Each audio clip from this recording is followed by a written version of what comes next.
ایک بات یاد آ گئی، حضرت عمر کا زمانہ تھا تو غسان کے بادشاہ نے کلمہ پڑھ لیا۔ جو لوگ غریب کہلاتے ہیں نا، وہ ذرا میری بات پہ زیادہ توجہ کریں، غریبوں کو سنانے لگا ہوں، غریب ذرا توجہ کریں۔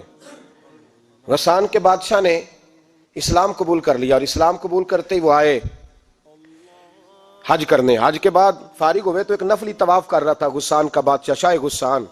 آج تو خانہ کعبہ میں بھی وی آئی پی پروٹوکول ملتا ہے، آج تو مسجد نبی میں بھی وی آئی پی پروٹوکول ہوتا ہے، یہاں آ کے بھی، یہاں بھی، اور دیکھتے صحیح تو کھڑا کہاں ہے، یہاں بھی پولیس والوں نے بازو پکڑے۔ سوچو تو صحیح، یہ حال کر دیا تم نے مذہب کا۔ طواف کعبہ ہو رہا ہے اور غسان کے بادشاہ نے جبہ پہنا ہوا ہے باریک اور لمبا، وہ طواف کعبہ کر رہا تھا تو ایک غریب آدمی کا پیر اس کے جبے پہ آ گیا۔ جب پیر آیا تو اس نے پلٹ کے غریب کے منہ پہ تھپڑ مارا۔ جب تھپڑ مارا تو اس غریب نے سیدنا فاروق اعظم کی عدالت میں مقدمہ کر دیا، کہا بادشاہ نے تھپڑ مارا ہے۔ حضرت عمر فاروق رضی اللہ تعالیٰ عنہ نے بادشاہ کو بلایا، فرمایا تو نے اس غریب کو مارا ہے؟ کہا جناب اس نے پیر رکھا تھا۔ تو فرمایا پیر رکھا تھا تو کیا ہو گیا، تو نے کیوں لمبا جبہ پہنا تھا، تجھے سمٹ کے چلنا چاہیے تھا۔ کہا میرے لیے حکم کیا ہے؟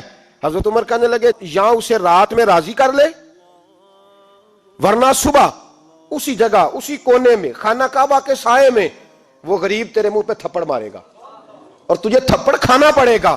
غریبوں سنو سنو، ساری رات وہ غسان کا بادشاہ غریب کی منت کرتا رہا، تو راضی ہو جا۔ غریبوں تم سے شکوہ ہے، تم 2-4 لاکھ پہ راضی ہو جاتے ہو۔ غریبوں تم سے شکوہ ہے، تم انصاف ہونے نہیں دیتے۔ غریبوں تم تھوڑی تھوڑی بات پہ مطمئن ہو جاتے ہو، تھوڑی تھوڑی بات۔ جتنے غریب تن ہیں لباسوں سے دور دور، اتنی ہی چادریں میں مزاروں سے چھین لوں، اور جتنے غریب گھر ہیں اجالوں سے دور دور، اتنی ہی روشنی میں ستاروں سے چھین لوں۔ اتنی تو ہمتیں ہو میری کم سے کم بلند کہ شاہوں کے تاج فقط اشاروں سے چھین لوں۔ تمہاری زیادتی ہے، تم نے ظلم پروان چڑھایا ہے۔ جب تم چودھری کے کہنے پر، ایم این اے کے کہنے پہ راضی ہو جاتے ہو، تم انصاف ہونے نہیں دیتے۔ ڈٹنا سیکھو، کھڑے ہونا سیکھو۔ جب اسے کہا نا راضی ہو جا، تو وہ غریب کہنے لگا میں راضی ہو جاؤں اور کل تو کسی اور کو بھی تھپڑ مارے؟ فرمایا جتنی تیرے پاس دولت ہے لا کے قدموں میں رکھ۔ ہم دولتوں کی پرواہ اس لیے نہیں کرتے کہ ہم نے محمد عربی کا چہرہ دیکھا ہوا ہے، اب میری نگاہوں میں جچتا نہیں کوئی، اس لیے کہ جیسے میرے محبوب ہیں ویسا نہیں۔ تم اثر لینا چھوڑ دو، تم اثر بڑا لیتے ہو، ہاں تمہارے اوپر چیزیں اثر انداز ہوتی ہیں، اس لیے انصاف نہیں ہوتا۔ ڈٹنا سیکھو، کھڑے ہونا سیکھو۔ جو بھائی ڈٹ جاتا ہے نا وہ بڑے کمال کر جایا کرتا ہے۔ ساری رات مناتا رہا۔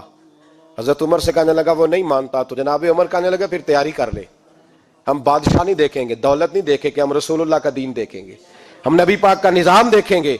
وہ بادشاہ رات کو دوڑ گیا، بھاگ گیا، جا کے عیسائی ہو گیا۔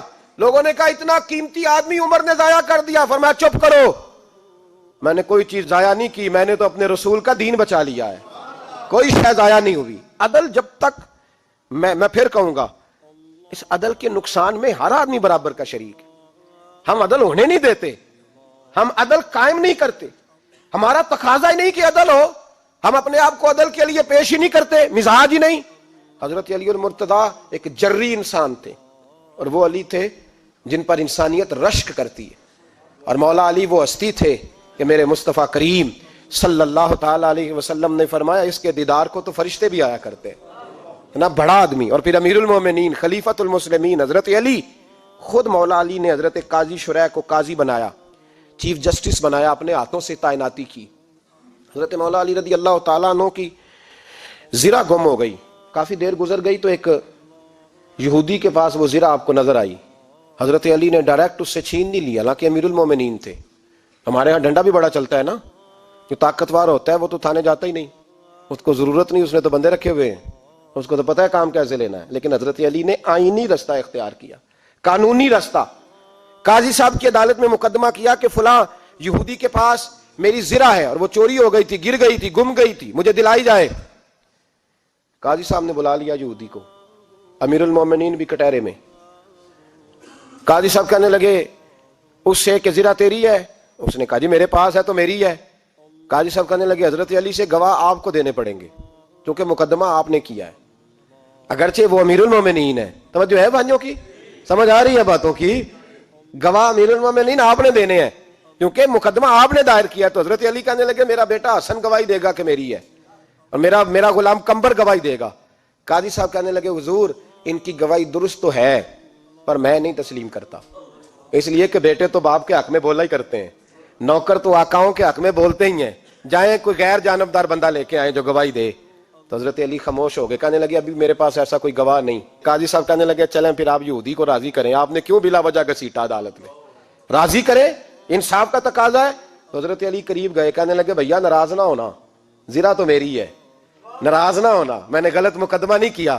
وہ علیحدہ بات ہے کہ میرے پاس گواہ نہیں تو میں کوئی بے انصافی نہیں کر سکتا، تو میرے ساتھ چل تجھے کھجوروں کا حلوہ کھلاتا ہوں تاکہ تو راضی ہو جائے. وہ یہودی کہنے لگا میں نے قاضی صاحب کا انصاف دیکھا اور جناب علی کا انصاف کے لیے کھڑا ہونے دیکھا تو میں مولا علی کے قدموں میں بیٹھ گیا. میں نے کہا علی جب تیری یہ شان ہے تو محمد عربی کا کیا مقام ہوگا.